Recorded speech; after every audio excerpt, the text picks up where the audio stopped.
Dusty Creek, Arizona, 1887. The town wakes to a crooked ordinance. Marshal Kincaid orders every unmarried woman lined up in the square to restore order. Jeers rise, laughter cuts sharp. At the end of the line stands Hannah Bell, mocked for how she looks, bonnet pulled tight. Jack Hollis, a quiet rancher, is pushed forward to choose. He refuses the game, then sees her trembling. He tips his hat, calm as creek water, and chooses her. The marshal smiles thin. What happens when mercy breaks the law of a crooked badge? Dusty Creek woke to the hammering of nails on a fresh plank. Marshal Horace Kincaid, broad-shouldered and sure of himself, tacked up a bulletin at dawn in front of the courthouse. His badge gleamed as if polished for the occasion, and his mustache twitched with satisfaction as townsfolk crowded close to read. The words chilled the square.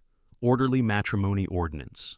All unmarried women of Dusty Creek were to line up that very afternoon.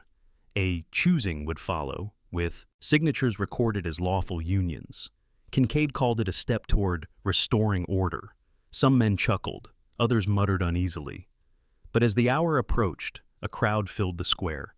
Wagons creaked into place, children clambered onto barrels, and the air thickened with expectation. Hannah Bell stood at the edge, bonnet pulled low. She was 23, small-boned, with hands rough from laundry work and eyes quick to dart away when folks stared too long. She had always been the subject of whispers, mocked for her plain looks, shoved aside in socials, left unchosen. Now she was pushed toward the end of the line, her cheeks burning. "Move along, Hannah," a woman hissed. "Don't hold it up." Catcalls flew from the saloon porch. "Save her for last. Ain't nobody rushing for that one." Laughter rolled across the boards. Hannah's fingers clenched tight around the edge of her bonnet. Marshal Kincaid stood tall, clipboard in hand. "Men of Dusty Creek," he declared, "today order returns. Step up, make your choice, and sign the roll one by one." Men strode forward, claiming women with a nod and a scrawl. Some women looked resigned, others fearful. None dared resist. At the back of the crowd, Jack Hollis leaned against a hitching post. He was a modest rancher from Juniper Draw, known more for steady fence mending than bold gestures. His hat shaded gray eyes, his shirt worn from work, his boots scuffed. Folks thought of him as a man who lived small and steady, a man who didn't stir trouble. "Jack Hollis," Kincaid barked, pointing. "Step up. Time you take your place." Jack pushed off the post slowly. He walked into the square, hands loose at his sides. He scanned the line of women, their faces tense beneath bonnets and veils. When his eyes found Hannah, trembling at the end, something in him stilled. "I won't play this game," he said evenly, his voice carrying over the jeers. Kincaid's smile thinned.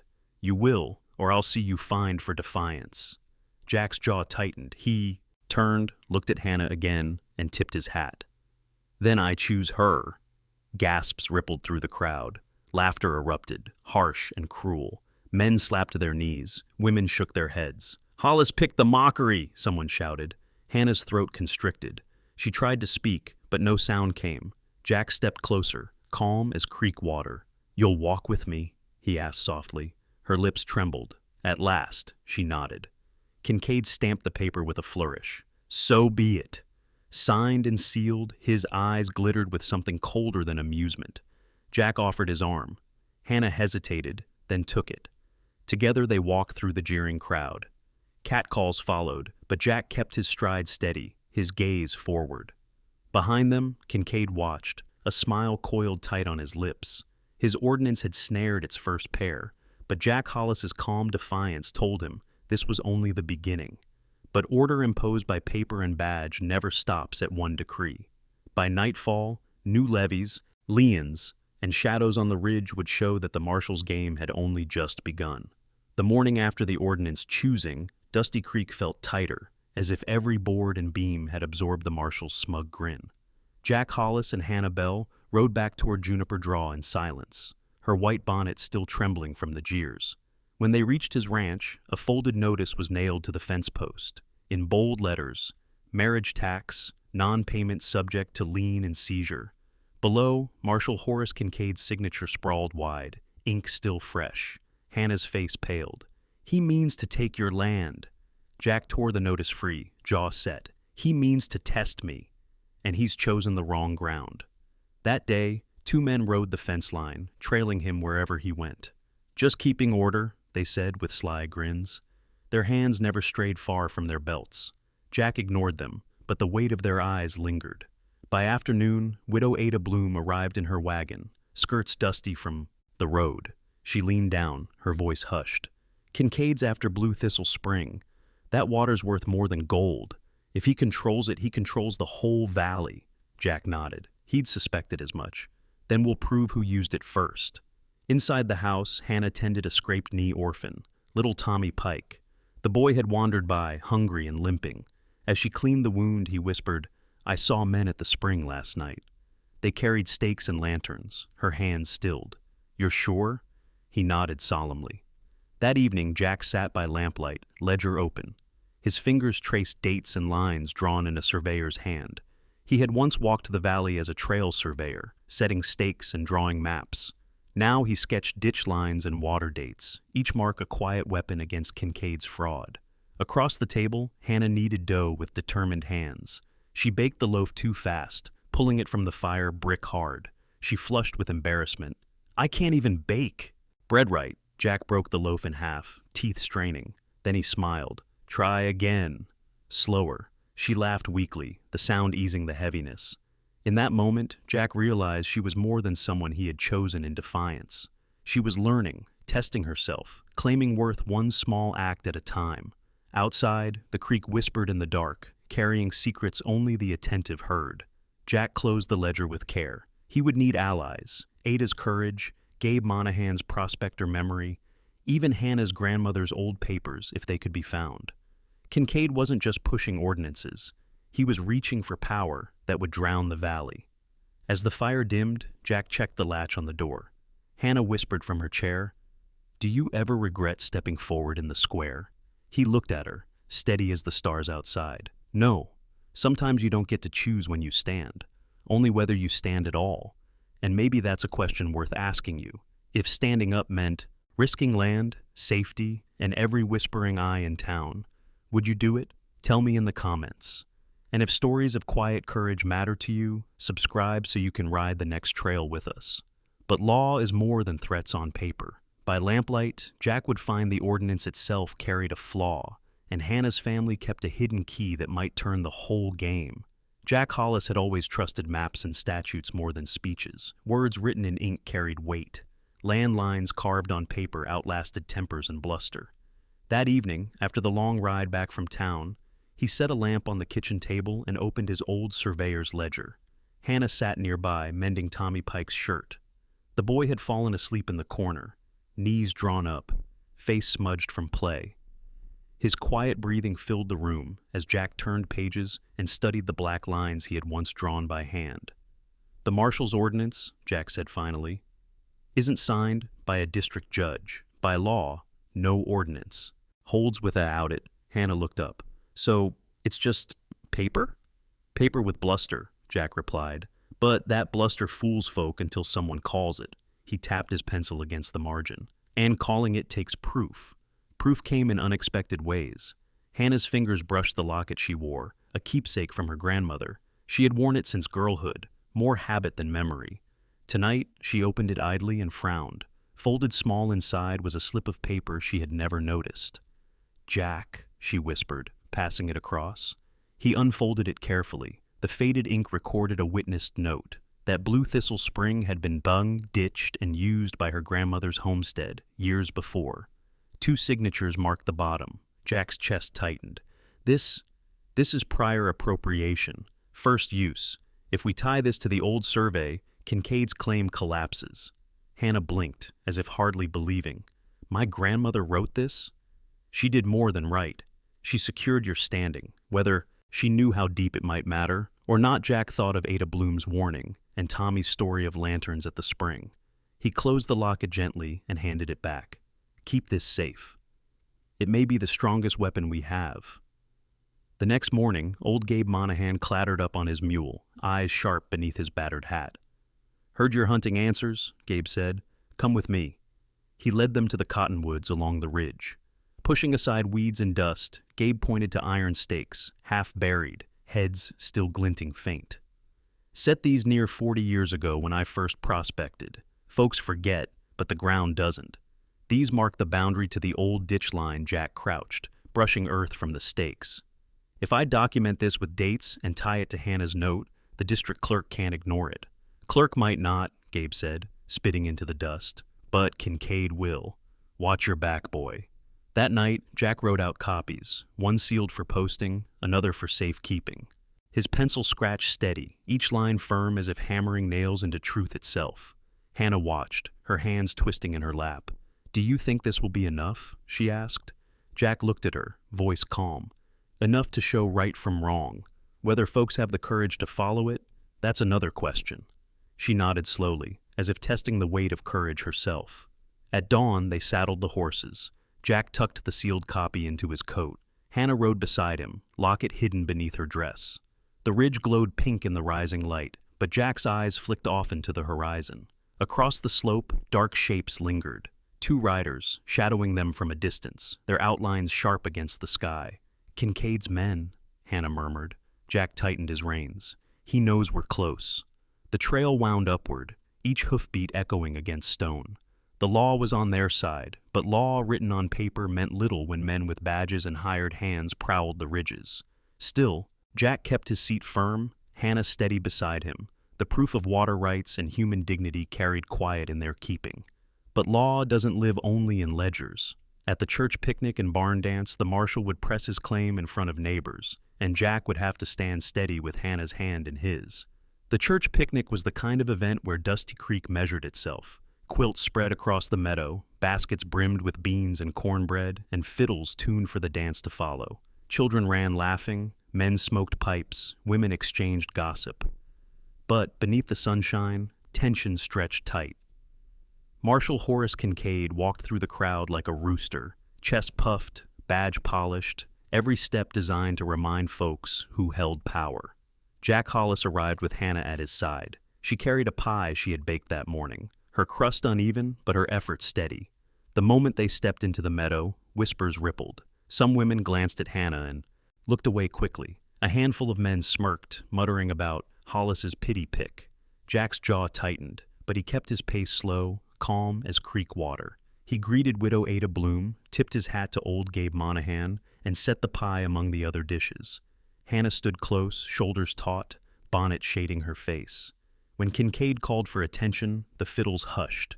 He raised his voice smooth as oil. "Neighbors, order is what makes a town prosper. My ordinance is but the first step. With law and respect, Dusty Creek will thrive." His eyes found Hannah, lingering just long enough for the meaning to bite. Jack stepped forward, hat in hand. "With respect, Marshal, law carries weight only when it's lawful. An ordinance without a judge's signature is no law at all. I've filed petition for district review. The clerk will see to it." The crowd shifted, uneasy. Some frowned, some nodded. Kincaid's smile thinned. "You challenging me, Hollis?" "Not challenging," Jack said evenly. "Petitioning. That's the right of any citizen." Hannah's heart thudded.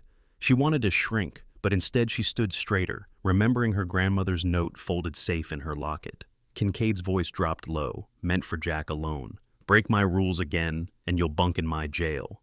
Jack's smile stayed easy. "Do what you must, Marshal." The fiddler, sensing the air too taut, lifted his bow and struck a tune. Couples moved to the grass, skirts swaying, boots tapping. Jack turned to Hannah. "Dance with me?" Her breath caught. She had never been asked in public. Whispers pricked her ears, laughter waiting. But Jack's eyes were steady, offering courage, not pity. She placed her hand in his. They danced slow, steps sure and quiet. The crowd watched at first, then softened. A mother smiled. A child clapped. Even a few men nodded grudging respect. For those brief moments, Hannah's laughter rang true, not mocked, but shared. When the tune ended, Jack escorted her back to the quilt. She felt taller than when she had entered the meadow, her voice steadier. The town had seen her, not as an object of ridicule, but as someone who belonged. Yet Kincaid lingered near the edge, his gaze cold, his smile gone. He tipped his hat mockingly as he passed, whispering, "This isn't over, Hollis." Jack watched him go, shoulders squared. He knew the marshal was tightening his grip. Trouble would not wait long. That evening, as the sun dropped behind the ridge, Jack and Hannah rode back toward Juniper Draw. The meadow's laughter faded, replaced by the hush of crickets. Hannah looked at him.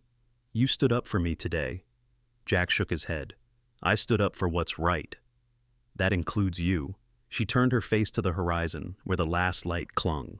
For the first time in years, she felt more than fear. She felt a spark of hope. But hope has its cost. By dawn, Jack would file his injunction, turn cattle from a trap, and find himself facing Kincaid's roughs head-on, with no law to shield him but his own hands. The morning after the picnic, Dusty Creek stirred with fresh rumors.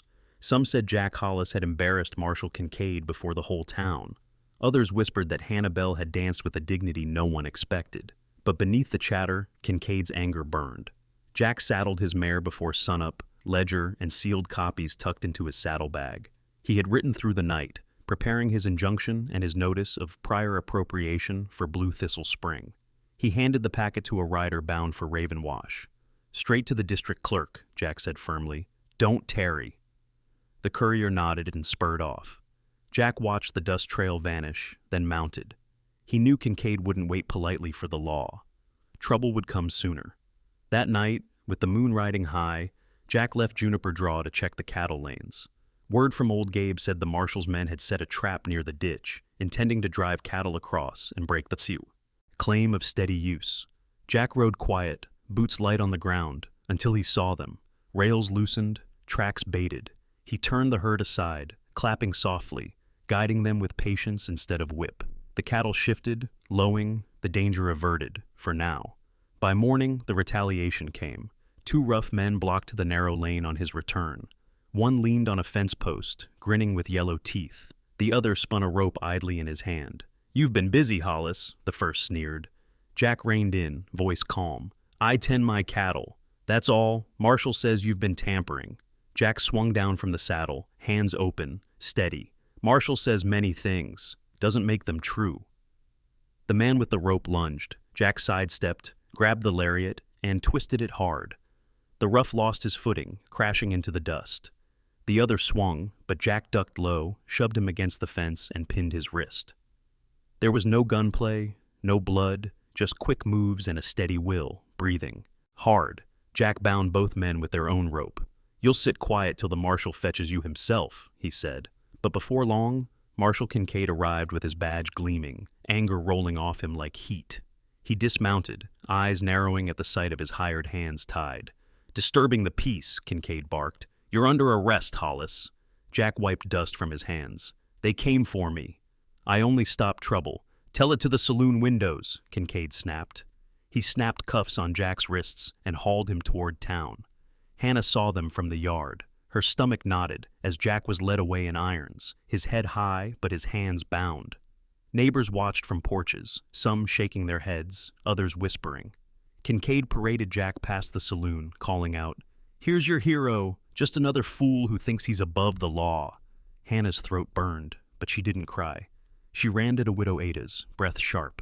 "They've taken him," she said. "And the ditch. He'll have them cut." While Jack's locked up, Ada gripped her arm. "Then we'll hold it ourselves. You, me, and whoever's got the courage." That night, while Kincaid gloated with his prisoner, Hannah, Ada, and Gabe walked to the ditch line under lantern light. They hauled gravel to plug a cut, shoring it with bare hands. Hannah slipped once, muddy to the knees, but rose again. By the roots of an old cottonwood, she found a faint seep, water trickling steady. She cupped it in her palm, hope swelling. Back in the jail, Jack sat in silence. The marshal strutted outside, keys jangling, but Jack's eyes stayed calm, fixed on the horizon beyond the bars. Humiliation is sharp, but Dusty Creek had not yet seen the clerk arrive, or Hannah's quiet discovery by the roots, a seep that might change everything. The jail in Dusty Creek was little more than a one-room box of pine planks with iron bars on its front window. Still, Marshal Kincaid knew how to turn it into a stage. By mid-morning, he marched Jack Hollis out in wool, cuffs, parading him past the saloon porch, where half the town had gathered. "Your hero's just another fool," Kincaid crowed, his voice carrying. "Thinks he can break the peace and rewrite the law." Men chuckled, some uncomfortably, others with open derision. A few women turned their faces away. Jack walked steady, eyes on the horizon, not giving Kincaid the satisfaction of a bowed head. From the edge of the street, Hannah watched, her fists clenched at her sides, nails digging crescents into her palms. The urge to cry pressed hard, but she swallowed it. Tears would only feed the jeers. When Kincaid shoved Jack back into the cell and jingled his keys with a smirk, Hannah turned and hurried away. At Widow Ada Bloom's kitchen, Hannah poured out her fear and fury. He means to keep Jack locked until the ditch is ruined. Ada's hands, still dusted with flour, gripped Hannah's shoulders. Then we'll guard it ourselves. A marshal can bluster, but water runs where it's tended. That evening, with Ada and old Gabe Monahan, Hannah rode to the ditch line. The lantern light flickered against their faces as they packed gravel into fresh cuts and checked the gate. Mud clung to Hannah's skirts, but she worked without pause, sweat mixing with dirt until she could hardly tell where one ended and the other began. At the roots of a sprawling cottonwood, she noticed damp earth.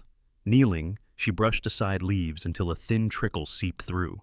She cupped it in her palm, cool, steady, unmistakable. "Look," she whispered, "an old channel." Gabe crouched beside her. Could be a branch of blue thistle. Hidden, but true. If it's fed steady, it proves the spring's been flowing longer than Kincaid's claimed. Hope sparked in Hannah's chest. They piled stones to guide the trickle into the ditch. The seep wasn't much, but it was something the land itself offered, as if her grandmother's hand still lingered on the valley. Back in town, Jack sat in the dim jail. Through the bars, he could see the saloon lamps glowing. The marshal strutted past the window every hour, keys jangling. "Not so steady now, are you, Hollis?" Kincaid taunted. Jack lifted his gaze. Steady enough to outlast bluster. But inside, doubt gnawed. He thought of Hannah's face when they'd danced at the picnic, the tremble in her voice when she whispered that he had stood up for her. Now he was caged, powerless, while she bore the weight outside. The law moved slow, and Saturday, when the district clerk was due, felt an ocean away. Hannah knew it too.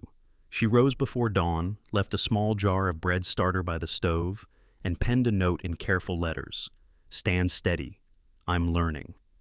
She left it where Jack would study it, if freed. Then she saddled her horse and set out for the ditch again. Little Tommy Pike followed with his stubby legs, carrying a message he'd overheard. "The district clerk's coming Saturday," he told her, eyes wide. "Kincaid's bragging he'll have proof against you by then." Hannah bent, brushed the boy's hair back. "Then we'll give the clerk truth, not just words." As Friday night settled, the whole town buzzed. Some said Jack would be broken. Others whispered he would rise. The saloon brimmed with men laying bets. Hannah walked home under the starlight, mud on her hem, hope and fear knotted in her chest. In the jail, Jack sat alone, the marshal's smirk heavy on his back, the hours crawling. But in his heart, he held to one thought. Storms pass, steadiness lasts. Saturday would bring the district clerk, the square full of witnesses, and Jack's one chance to turn Kincaid's ordinance against him, if Hannah's courage and the land itself could hold until then. Saturday dawned sharp and clear, the kind of morning when every sound in Dusty Creek carried farther than usual. Word had spread. The district clerk was in town, and the marshal would stand with his ordinance in the square. By noon, wagons crowded Main Street, neighbors leaning from windows and porches. Marshal Horace. Kincaid strutted onto the platform outside the courthouse, boots polished, badge shining. His voice boomed. "Today, the law is settled. My ordinance will bring order, and water rights will be enforced against thieves." He cut a look toward the jail. "Bring him out." The door creaked. Jack Hollis stepped forward, wrists unshackled, but still marked red from the irons. He carried no weapon, only a bundle of papers under his arm, and a calm that steadied the murmuring crowd. Hannah Bell stood near the front, bonnet pushed back, face pale, but eyes fierce. Widow Ada and Gabe Monahan flanked her, silent pillars of support. The district clerk, a lean man with spectacles perched on his nose, cleared his throat. "We'll hear both sides." Kincaid thrust forward, waving his ordinance. "Here's the law. Every woman matched, every rancher taxed, every spring under my protection. Hollis broke peace, cut my ditches, and mocked this town's order." The crowd stirred uneasily. Some nodded, others frowned. Jack stepped up, hat in hand. His voice carried without shouting. "Orderly matrimony ordinance." He held up the marshal's notice. "This paper bears no judge's signature. By territorial statute, an ordinance without a district judge's seal is void. Empty gasps rippled through the crowd. Kincaid's smile faltered, but he barked, "Technicality!" The people know it's right. Jack laid his survey sketches on the table. And here, Blue Thistle Spring, beneficial use established years before Kincaid set foot here, signed and witnessed. He nodded to Hannah. She stepped forward, hands trembling, and drew the folded slip from her grandmother's locket. "This note, witnessed in my grandmother's hand. She dug the ditch, carried the water, lived on it. That right flows to me." The clerk examined it, lips pressed tight. Kincaid blustered. "Lies!" He stole water in the night, cut gates himself. Jack's eyes hardened. "Then let the truth show itself." He gestured to the ditch gate beyond the square, where Hannah had sprinkled flour dust across the latch the night before. She walked to it now, the crowd pressing close. When she pulled it open, white prints streaked across the wood, boots tracked heavy through the flour. The crowd gasped again. Gabe's voice rang out. "Proof enough. The marshal's men cut the ditch." Faces shifted. Men who had jeered Hannah now looked away in shame. Women nodded to one another, whispers spreading like wildfire. The clerk raised his hand for silence. "By law, the ordinance is void. Blue Thistle Spring belongs by right of prior use to the Bell homestead. And the marshal," he paused, his gaze firm, "stands accused of abuse of office. His badge is suspended pending charges." A stunned hush fell. Then Ada Bloom's voice broke it. "About time Dusty Creek found fairness." Applause followed, building into cheers. Kincaid's face mottled red. He tried to step back, but the clerk's deputy blocked him. His badge gleamed no longer as a symbol of power, but of disgrace. Hannah felt her knees weaken, but Jack's steady hand found hers. She looked up at him, and for the first time, the square did not feel cruel. It felt like a place she belonged. Jack's voice, low but firm, carried to her alone. "You spoke for your grandmother today. For yourself, too." She nodded, tears threatening. "We both stood." The crowd's cheers rolled on, but Jack knew the hardest part wasn't the noise of victory. It was the quiet afterward, when land had to be tended and dignity lived out day by day. Still, for the first time, Dusty Creek had turned toward truth. But a badge stripped does not end the work. The valley needed healing, water needed fair keeping, and Hannah's rightful inheritance was only the first step toward rebuilding trust in Dusty Creek. The square of Dusty Creek lingered in stunned silence after the clerk's words. For years, Marshal Horace Kincaid had strutted as though he were the law itself. Now, stripped of his badge, he stood red-faced, breathing, hard, as neighbors stared. The deputy stepped forward, calm but firm, and removed the star from his vest. It clinked against the table, a sound louder than any shout. Some townsfolk shuffled their boots, shamefaced. Others gave small nods to Hannah and Jack, the first gestures of respect instead of ridicule. Ada Bloom folded her arms, satisfaction plain in her eyes. "About time truth outshone swagger," she muttered, just loud enough to carry. Hannah's knees trembled, but Jack's hand steadied her. She drew strength not from the clerk's ruling alone, but from the knowledge that her grandmother's quiet labor had been honored, that her voice had been heard. The clerk unrolled another document. "Records confirm it. The Bell homestead was granted prior use of Blue Thistle Spring, with witness signatures intact. Miss Bell, the spring is your lawful inheritance." Hannah blinked, hardly believing. For so long she had been only the girl mocked at socials, the one overlooked. Now the valley's lifeblood bore her name. Kincaid tried to edge toward the alley, but the deputy barred his path. "You'll remain until charges are set." Murmurs rippled. Men who had once laughed at Hannah now avoided her eyes. A few women stepped nearer, offering tentative smiles. One pressed her hand briefly. "Your grandmother would be proud." Jack raised his voice, not with triumph, but with steadiness. "This isn't victory for one or two. Water feeds all. Let's see it kept fair." "No favorites," Ada stepped forward. "Then I'll chair a committee. We'll keep accounts plain, so every ranch and home gets what's just." The crowd shifted, tension easing. A few clapped, others exhaled relief. Slowly, Dusty Creek seemed to shed the weight of Kincaid's swagger, like a storm cloud breaking apart. That night, lanterns glowed along Juniper Draw. Neighbors gathered at Jack's cabin, some bringing food, others just their presence. Gabe sat by the fire, recounting how he'd found the old stakes. Tommy Pike, face scrubbed clean, recited the alphabet Hannah had been teaching him. His small voice carried hope stronger than any ordinance. Hannah stepped outside to breathe. The night air was cool, the stars steady. She felt the wooden locket against her chest, warm with memory. For the first time, the valley did not feel like a place she survived in. It felt like a place she could live. Jack joined her on the porch. "You carried the day," he said. She shook her head. "We all did. Ada, Gabe, even the clerk. But mostly, it was truth carried forward. My grandmother's hand. And yours." He gave a small smile. Truth holds if folks stand behind it. For a moment, they stood in silence, listening to the faint gurgle of the ditch, repaired and running. Hannah thought of the seep by the cottonwood, steady and quiet, feeding the earth even when hidden. It felt like a promise of more to come. When she looked back at the cabin, she saw neighbors talking softly, sharing food, children laughing. The cruelty of the square was not gone, but it had been broken. In its place, respect had begun to grow. The church bell rang once in the distance, deep and slow, not as a summons, but as a reminder. Dusty Creek had begun a new chapter, yet healing was not finished. The ditch would need tending, bread would need baking, and a schoolhouse might yet rise. In the days ahead, Jack and Hannah would learn that mercy, lived daily, could shape an entire town.